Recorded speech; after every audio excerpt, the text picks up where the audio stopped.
សនូនអើយរបស់វ័យមួយប្រគល់មកបងស្រស់ពៅនួលអងបងទទួលតែមួយប៉ុណ្ណោះតួអូនអើយច្រើនស្ទើរតែរាប់មិនអស់បងក៏ទទួលដោយស្មោះតែបងទទួលយកត្រឹមមួយប៉ុណ្ណោះជាទ្រព្យពីចិត្តដាប្រចាំជីវិតស្លាប់រំមិនគិតរក្សាឲ្យគង់គឺជាស្នេហាដែលអូនប្រគល់ទុកឲ្យប្របង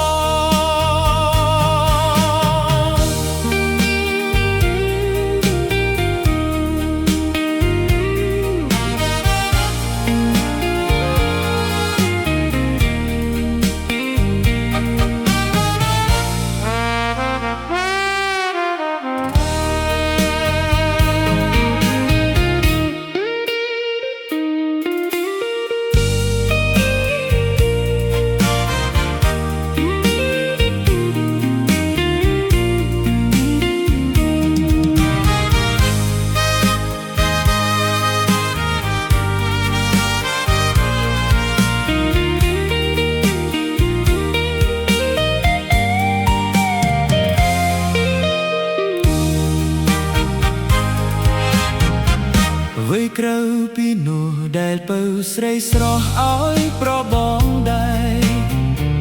ពេញចិត្តទាំងអស់ឥតខ្វះទេស្នេហ៍ធ្លាប់ថែត្រកងតួនៅពេលអូនឃ្លាតកាយឆ្ងាយពីបងច្រើនថ្ងៃច្រើនខែកន្លងបងក៏នៅតែចាំនួលអងឥតប្រែក្រឡាស់ពីស្នេហ៍យើងទេអូនរឿងរ៉ាវអភ័ព្វបណ្ដែតបោលតាមក្បូរចោលលើឆ្ងាយរាយរាប់ជាថ្មីរឿងស្រីនឹង